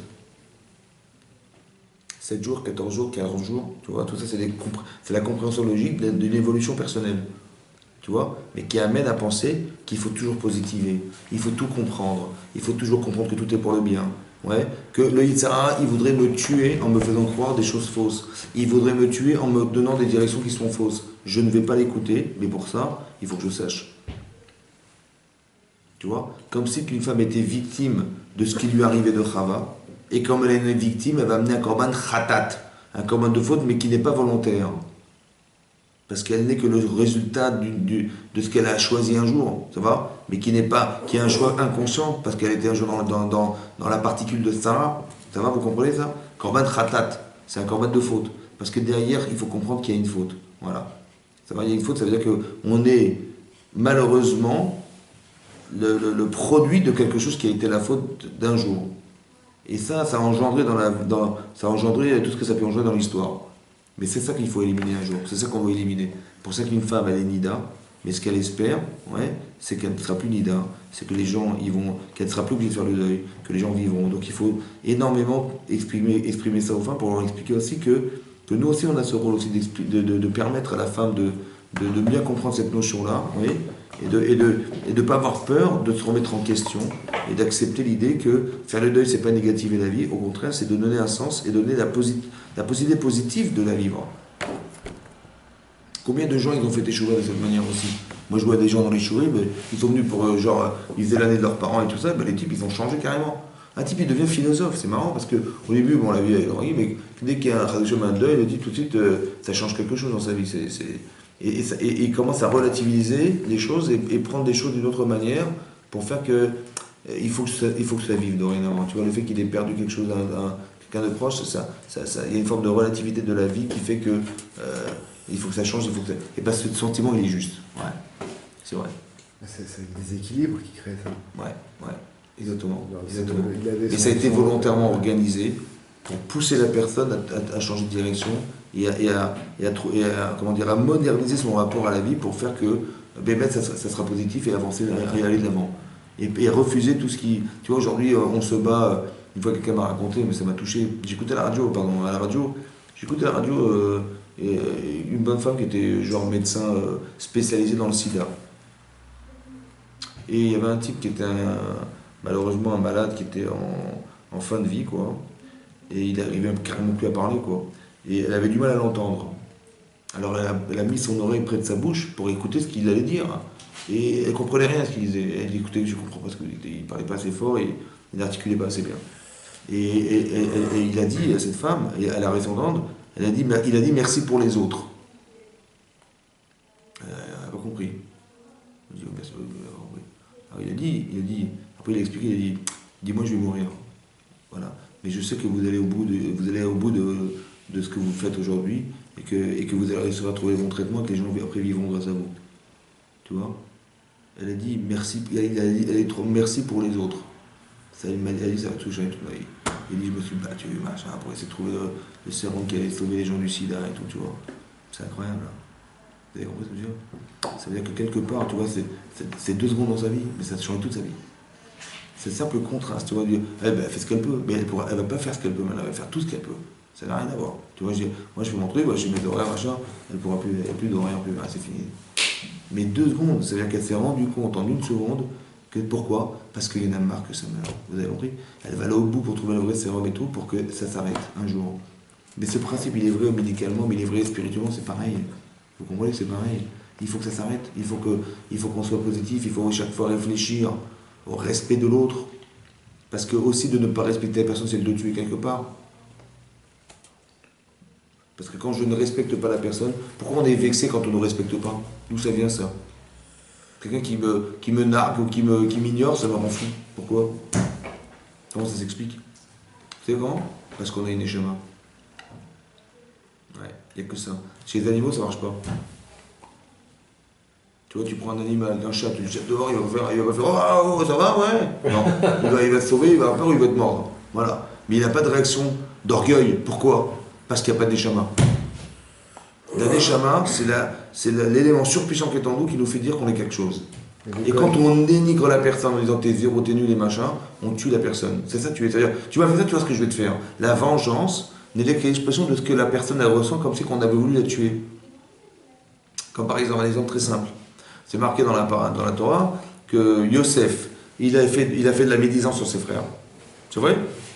Oui. Son père, il lui a pris la Torah en particulier. Il lui a offert un vêtement qu'il n'a pas fait aux autres frères. Et il a fait des rêves qui disaient que voilà, ses autres frères allaient se prosterner à lui. Voilà ce qu'il a fait. Il a fait du blabla, quoi. Il a fait du lachonara, il a reçu un cadeau, il a pris la Torah et il a raconté ses rêves. C'est bon? Vous savez ce qu'ont dit les frères? Eh bien, ils ont voulu le tuer. Tu vois ou pas? Il dit, le balachalomot il arrive, le rêveur il arrive, on va le tuer. Shimon et Lévi, ils ont voulu le tuer. Et les autres aussi. Les seuls qui l'ont raisonné, qui est-ce qui a raisonné tout ça? C'est Yehuda. Mais ils ont voulu tuer leur frère. Mais là, écoutez-moi bien, est-ce que ça méritait de mourir? Il a fait la Shonara, il a reçu un cadeau, il a pris la Torah avec son père et il a raconté un rêve, 2 rêves. Ça méritait de mourir. Ça méritait de mourir. De n'importe quelle manière que tu l'expliques. Ça mérite de mourir. Vous savez quoi? Le fait qu'il ait fait du Lachonara, il nous a dénigré. Le fait que papa il ait fait une différence, il nous a dénigré, papa. Le fait qu'il ait donné un cadeau à lui et pas à nous, il nous a dénigré, papa. Et le fait qu'il ait dit vous allez vous prosterner à moi, il nous a dénigré, mon frère. Tu me dénigres, je te tue. C'est comme ça, c'est un truc de fou. Pourquoi c'est comme ça? Parce qu'on a une Neshama qui doit vivre. Quand tu me dis je ne suis rien, tu m'élimines spirituellement, comme si tu voulais me noyer. Ah, tu veux me noyer? C'est moi qui vais te noyer. Vous comprenez ce principe? Mais c'est parce qu'on a une Neshama que c'est comme ça. Ça, c'est de l'orgueil, ça. Mais l'orgueil vient de la surenchère qu'on a de soi d'être quelque chose. Tu vois? Mais ce sentiment d'orgueil, en vérité, c'est un sentiment de fierté qui se traduit dans l'orgueil. Mais c'est ça qui est faux. Mais en vérité, quelqu'un, tu dis, il y a un minimum de respect. Tu dis, mais pour qui tu déprimes? Attends, j'ai compris, mais il y a un minimum de respect. Mais c'est quoi le minimum de respect? Mais pourquoi je dois te respecter? Parce que quelque part, quand on dit, dans la Torah, c'est marqué, tu sais qu'est-ce qui est valorisant chez nous? C'est qu'on a été créé à l'image d'Hachem. C'est quoi l'image d'Hachem? Parce qu'il n'a pas d'image. L'image d'Hachem, c'est qu'on est capable de penser et d'analyser. Les Havin ou les Haskil. Les Havin ou les Haskil. L'image d'Hachem, c'est ce que l'image comporte en nous, c'est qu'Hachem il réfléchit et il analyse. Et bien c'est à cette image-là qu'il nous a créé qu'on est capable de penser. C'est ça qui fait qu'on est spéciaux. Notre spécificité, c'est ça. La parole vient de la pensée. Et la pensée vient d'un Neshama. C'est pour ça que le Targum Ankelos se traduit que quand Hachem il a insufflé un souffle de vie à l'homme, quel est Neshama, Ruach Memalala, le souffle de la parole. Comme ça il traduit. C'est-à-dire que si je parle, c'est que j'ai Neshama. Mais la parole n'est que l'expression de la traduction de ma pensée. Et où est-ce que se trouve la Neshama? Essentiellement, là voilà, c'est marqué dans le Yechot Philippe, que le siège de la Neshama, c'est le cerveau. C'est là qu'elle se situe essentiellement, dans le cerveau. C'est-à-dire que les connexions électriques qui est là-haut, c'est la Neshama. L'électricité qui est dans l'homme, c'est la Neshama. Parce qu'on n'a pas trouvé la pile. On va chercher partout et on va trouver. La pile qui alimente, on va trouver. C'est la Neshama. C'est très intéressant de comprendre que ça doit vivre. Donc je n'ai pas le droit de négativer mon existence. Je n'ai pas le droit de m'enfermer dans des principes qui vont engendrer des fausses directions. Je n'ai pas le droit d'avoir des messages négatifs, je n'ai pas le droit, parce qu'on doit positiver au maximum, c'est ça vivre. Et c'est de cette manière-là que je vais avancer. Comme c'est marqué, je vous dis une fois il y a quelques temps, c'était le Rav Dessler, il amène cet exemple. Il dit quand Hachem il s'est présenté dans le buisson ardent devant Moshe Rabbeinu, il a dit Shal na'alecha me'al raglecha, retire tes chaussures de tes pieds, qui a makom she'ata omed alav, parce que l'endroit où tu te tiens, Admat Kodeshu, c'est une terre sainte. Maintenant, ça veut dire qu'il a retiré ses chaussures pour respecter l'endroit qui était saint, là où il se trouvait. Le pshat. Mais c'est quoi le sod, le secret de ce qui est écrit? Alors lui, il explique le Rav, il dit c'est quoi les pieds? C'est quoi les chaussures? Et c'est quoi la terre? Alors il dit comme ça. La partie la plus élevée chez l'homme, c'est son cerveau. La plus basse, c'est les pieds qui touchent la terre. La partie la plus basse de l'homme, c'est la terre. Celle qui touche la terre, c'est les pieds. Mais non. Entre les pieds et la terre, il y a des chaussures. C'est quoi les chaussures? Il dit c'est tout ce que tu as, toute la bassesse qui est en l'homme, qui a été rajoutée par l'homme. La vulgarité, la bassesse, la mauvaise conduite, tout ça, c'est ça ce qu'un homme il a rajouté. Ça va, c'est ses chaussures. Alors Hachem a dit à Moshe, retire tes chaussures. Et là, tu vas te rendre compte que l'endroit où tu te tiens, il est kadosh, ça veut dire qu'il y a quelque chose qui va te permettre d'évoluer. Mais tu ne pourras jamais le voir si tu ne retires pas tes chaussures. Ça va? Comme c'est qu'on nous disait, il y a une forme de cohérence dans ta vie qui n'est possible de voir que si tu élimines tes mauvaises bidotes et tout ce qui t'empêche, tu vois l'égoïsme de Paro l'empêche de se rendre compte de la souffrance qui est autour de lui. Mais retire cette bassesse qui est en toi de penser qu'à toi, et tu vas te rendre compte de la différence. Et des fois c'est simple, il faut simplement te mettre dans la peau des autres. Comment tu enlèves tes chaussures? Voilà comment tu vas te faire, comment tu vas être capable de les enlever, quand tu vas te mettre dans la peau de l'autre. Par exemple, tu vas voir Paro, tu dis c'est simple, tu demandes avant, est-ce que tu aurais accepté que ta mère elle soit dans les camps là-bas, elle travaille comme un homme? Mais de ma mère, jamais de la vie. Je dis, mais ta mère, ça te dérange? Ouais, bien sûr. Mais la mère des autres, ça te dérange plus. Hein. C'est bizarre quand même. Hein. Tu vois, l'incohérence. Ben, c'est une manière de dire, ouais, c'est vrai que là, j'ai un parti pris, là, je vais... quand je vous ai dit tout à l'heure, quand je veux faire quelque chose, je décide que... Bref, je ne sais pas c'est qui, je sais pas. Est-ce que c'est moi qui pense ou c'est moi qui ressens? Est-ce que je pense avec mon ventre ou je pense avec ma tête? Je ne sais plus. Parce que le jeu, c'est quoi? C'est un mélange d'émotionnel et d'intellectuel. Mais c'est qui est prioritaire? C'est l'intellect ou c'est l'émotionnel? Je ne sais pas. Jeu. Comme un gosse, tu lui dis, mais il faut dormir, pourquoi tu parles? Je dis, mais c'est pas moi, c'est mon frère, il me parle. Je dis, oui, mais si tu réponds, c'est que tu as envie. Tu vois, il ne sait pas déterminer le jeu. C'est-à-dire, ouais, j'ai parlé, mais c'est pas de ma faute, c'est l'autre, tu vois. Mais parce que ça me dérange, mais quelque part, j'avais envie de parler. C'est le jeu et envie qui décide. Et qui va être obligé de mentir parce que j'ai pas envie de lui dire que j'avais envie et que j'avais pas envie de dormir. Tu vois, et c'est cette volonté qui est cachée, c'est ça, retire tes chaussures. C'est le seul passage où on dit de retirer les chaussures. Ouais, c'est le seul endroit. C'est le seul endroit. Dans la Mishnah, il y a aussi, parce que les Kohanim, ils marchaient par terre pieds nus, sur le sol. Dans le Betamikdash, ils marchaient pieds nus, parce qu'il y a une bouchée dans le sol. Ils devaient rester en contact avec le sol. Mais dans la Torah même, non, c'est que là-bas. Ils devaient retirer, que Moshe avait retiré ses chaussures Mais l'image profonde, c'est ça. Ça veut dire que si je n'élimine pas tout ce qui m'empêche de voir, eh ben je vais rester dans le même principe et dans le même contexte. Un contexte que je pense injuste en plus, c'est ça qui est pire. Parce que je crois que j'ai raison. Hein. Paro, il est convaincu qu'il a raison, que l'autre il est fou de lui demander de lâcher les d'Israël. C'est ça qui est pire, c'est qu'on pense qu'on est dans le vrai. Alors que si, pour ça que c'est très intéressant d'écouter les gens dire. Sur nous. Pourquoi? Parce que dès l'instant où je peux me tromper et que je suis parti pris de ce que je vis, alors moi ça m'intéresse de ce que les gens diront de moi parce que eux ils ont un regard extérieur. Et ce regard extérieur me permet d'être lucide, ouais, et d'accepter que je puisse me tromper.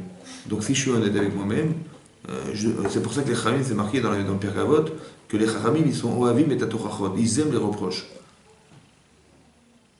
Parce que quand on nous reproche quelque chose, tu dis mais de quoi tu parles, n'importe quoi, ben, donc je peux être vexé, donc je vais le refuser, autant que c'est désobligeant de l'entendre qu'on a un problème, alors on va le refuser d'office.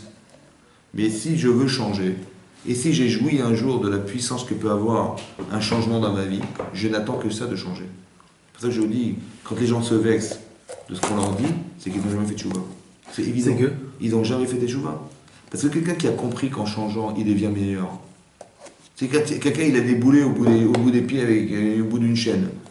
Et il dit, mais j'arrive pas à courir. Je dis, bah oui, t'as un boulet. Je dis, ouais. Il dit, mais de quoi tu te mêles? Quel boulet? Il n'y a pas de boulet. Ça va? Il va continuer à. Mais c'est vrai, si tu l'avais cassé, tu aurais cassé la chaîne, tu aurais couru. Tu vois? Mais si le type il s'est rendu compte qu'en cassant la chaîne, il a couru, il va pas dire après, je dis, ah bah ouais, mais tu portes des charges. Ah ouais, merci, heureusement que tu m'as dit. Mais quand j'ai joui un jour de comprendre que je serais meilleur en éliminant ce qui est faux chez moi, j'en ai profité, ça m'a avancé, ça m'a fait avancer, ça m'a aidé. Mais bien entendu que j'espère qu'on va me dire encore autre chose pour éliminer. Bien entendu. Donc quand je suis vexé de ce qu'on me dit, c'est que je suis enfermé dans un orgueil bête et méchant qui fait que je n'évoluerai jamais. Vous comprenez? C'est dommage. Alors que normalement, ça devrait être l'inverse. Vous voyez? Parce que bien sûr qu'on a plus à gagner de changer, bien sûr qu'on a plus à gagner de... C'est ça l'avantage de passer des paliers dans sa vie, d'avancer dans... C'est ça que quand on passe des paliers, ben, vous avez vu la différence entre un adolescent, un jeune homme de 18 ans, un jeune de 25 ans, pas marié, oui, marié, avec des enfants sans enfants, c'est deux personnes qui n'ont rien à voir. Parce que l'expérience faisant, le relationnel avec l'autre, la confrontation à soi, ça modifie la personne, évidemment, c'est ça, on n'est plus les mêmes personnes.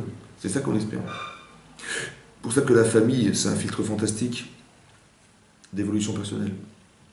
Et c'est pour ça qu'il y a une tension dans les familles, dans les couples et dans les familles, parce que la tension organisée, elle permet d'éliminer de façon évidente tout ce qu'il faut chez toi. Quand tu es un faux papa, ça passe pas. Quand tu es un faux mari, ça passe pas. Quand tu dis des choses qui sont pas logiques, et ben les enfants ils vont être tordus, donc c'est ta faute, donc tu vas dire il faut que je m'arrange. Donc sans t'en rendre compte, c'est marrant parce qu'on dit élever ses enfants. Oui, mais c'est peut-être nous qui nous élevons par nos enfants. Élever, c'est pas éduquer, mais c'est s'élever. Tu vois, tu seras quelqu'un de meilleur. Parce que tu pourras plus être égoïste, tu pourras plus... Parce que tu gagnes rien. Tu fais que perdre. Tu te maries, tu fais que perdre. Mais qu'est-ce que tu gagnes? Économiquement, tu perds, mais tu gagnes émotionnellement, de fierté, spirituellement tu gagnes énormément, ça va? C'est ça que tu gagnes. Donc tu perds tes moyens, mais tu perds des moyens, mais tu perds de l'avoir, mais tu gagnes en spirituel. Et ça, c'est fantastique parce que ça permet d'atteindre spirituellement ce qu'on est de façon réelle. Avant, je pouvais faire de ma vie n'importe quoi. Aujourd'hui, je ne peux plus parce que j'ai quelqu'un qui me regarde en permanence. Un. Et deux, j'ai envie que ça réussisse. Mais pour que ça réussisse, ça dépend de moi. Et pour que ça dépende de moi, ça dépend de ce que je suis. Donc je suis obligé d'éliminer tout ce qu'il faut. Obligé. Parce que si je suis faux, ils vont le voir. Et si je me contredis, ils vont me dire. Et si je contredis ce que je dis, ils vont dire papa, tu dis n'importe quoi. Ouais. Tu lui avais fait, il faut tuer la Torah, mais papa, il faut que tu commences à avoir étudié avant de nous demander de le faire. Ouais. Ouais, c'est comme ça, etc., etc., vous avez compris. Donc on va se sentir contre eux, on va se sentir bête. Donc il faut que je m'y mette. Là, mes enfants, ils ont 3-4 mois. Quand ils auront 6 ans, on va commencer à réviser. Mais si je connais rien, je vais avoir la honte de ma vie. Et je peux pas leur dire, allez, étudier la Torah alors que je le fais pas. Donc je vais me sentir. Donc ça m'oblige. Vous avez compris? Ça m'oblige à être meilleur. Ouais. Et si je suis contradictoire, ça m'oblige à ne pas l'être. Et si je suis pas cohérent dans ce que je fais, ça m'oblige à ne pas l'être. Ouais, toute la forme de rigueur que j'impose à mes enfants, c'est une chose que je devrais imposer d'abord, évidemment. Donc en vérité, tout ce qui est faux chez moi, je vais être obligé de l'enlever. Donc c'est-à-dire que la famille est un filtre fantastique d'élimination de ce qui est faux chez l'homme. Parce que j'ai envie que vivent mieux mes enfants que moi, ou vivent aussi bien mes enfants que moi, que je vais faire en sorte que... Et ce désir profond, il est souvent mal compris par les enfants, parce que la pression qu'on met sur eux leur donne l'impression qu'on est des mauvais parents pour eux, qu'on les aime pas et qu'on les supporte pas et machin. Alors que c'est l'inverse qu'il faudrait leur expliquer en leur disant j'ai un rôle de père, et l'attention que je m'en excuse que je mets sur toi, c'est l'attention de l'amour et pas l'intention de te détruire. C'est parce que je t'aime et parce que j'ai envie que tu réussisses que je te mets cette pression. Donc ne le prends pas comme quelqu'un qui t'en veut, parce que c'est vrai qu'avec tes voisins je parle pas comme ça, mais avec toi c'est beaucoup plus dur, mais c'est volontaire et c'est nécessaire parce que mets-toi dans ma position et tu vas comprendre que si tu veux que ça réussisse, et si tu aimes tes enfants, bien entendu, si tu les aimes pas, tu t'en fous, tu les laisses tranquilles. Il y aura tension zéro. Mais c'est parce que tu aimes que la tension existe. Parce que tu espères parce que tu es fier qu'il y a une tension qui existe. Cette tension, elle est spirituelle. Et quand elle est bien expliquée, ça permet aux enfants d'être cohérents aussi dans le rapport avec leurs parents. Parce que cette tension, elle est logique. Quand t'es pas marié, tu t'en fous, mais quand t'es marié, c'est tes enfants, c'est ta responsabilité, c'est ton engagement, t'en as voulu en avoir, tu t'en occupes, etc. Vous avez compris? Cette tension est présente. Tes enfants te représentent aussi. Ils te représentent quelque part. Donc tu fais au mieux ce que tu peux au mieux de faire pour que justement tu sois bien représenté. Cette tension était organisée par Hachem. Et ça ne peut pas s'expliquer à un célibataire. Parce qu'un célibataire, il ne comprend pas cette notion. Parce qu'il dit, il voit pas l'intérêt. Lui, il dit l'intérêt d'avoir une famille, c'est une contrainte, ça peut être une contrainte. Mais non, c'est ça qui va te permettre de devenir. Et ça, il ne le sait pas. Parce que tout ce que tu es, en réalité, tu es plus dans la forme égoïste de la relation à la vie, que dans la partie consciente de ce que tu peux devenir. Et ça, tu ne peux pas le comprendre si tu n'es pas marié. Si tu n'as pas une femme à côté de toi, qui est un partage avec toi, et si tu n'as pas des enfants avec qui tu vas pouvoir transmettre quelque chose qui est toi. Toute l'accumulation de tous les choix de ta vie, c'est une richesse fantastique qui vont te permettre d'aider tes enfants parce que tes enfants vont te ressembler. La personne la plus adéquate normalement à aider ses enfants, c'est toi. Parce que tu as engendré des enfants qui te ressemblent. Et qui auront souvent les mêmes problèmes que toi. Et si tu les as solutionnés, tu vas pouvoir les aider à les solutionner. Par exemple, pourquoi Yitzhak, il a engendré Esav? Bizarroïde. Oui. Abraham, il a eu Ishmaël et il a eu Yitzhak. Yitzhak, il a eu Esav et il a eu Yaakov. C'est normal que chaque parent il ait eu un enfant tordu comme ça, hein? Hein? Alors non, en vérité c'est comme ça. Abraham, sa qualité, c'est la bonté. Mais la bonté pour qui? Pour les autres. Il va faire échelle Abraham, il va faire des hôtels, des auberges, des machins, il va inviter des gens chez lui à la maison, l'hospitalité, le bon pour les autres. Mais il y a un bon pour les autres et un bon pour soi. Alors qu'Ishmaël, il a hérité de la qualité de son père, qui est la bonté, mais il l'a retourné sur lui-même. Il était adultère, les femmes, les trucs. Il s'est fait plaisir au lieu de faire plaisir. Donc on hérite des midotes de nos parents, ça va? Mais comment elles sont orientées, c'est nous qui choisissons. Yitzhak, c'est un gibor, c'est quelqu'un qui est fort. ouais, qui fait beaucoup d'introspection, beaucoup de remise en question, ouais, il est fort. Il va engendrer un enfant qui s'appelle Esav. En vérité, Esav, il va hériter de la force de son père. Seulement, il va l'utiliser contre les autres, la violence. Maintenant, c'est pour ça qu'Yitzhak, il voulait absolument aider son fils. Il aimait Esav. C'est quoi aimer son fils? C'est l'aider à changer. L'aider parce qu'il comprenait son problème.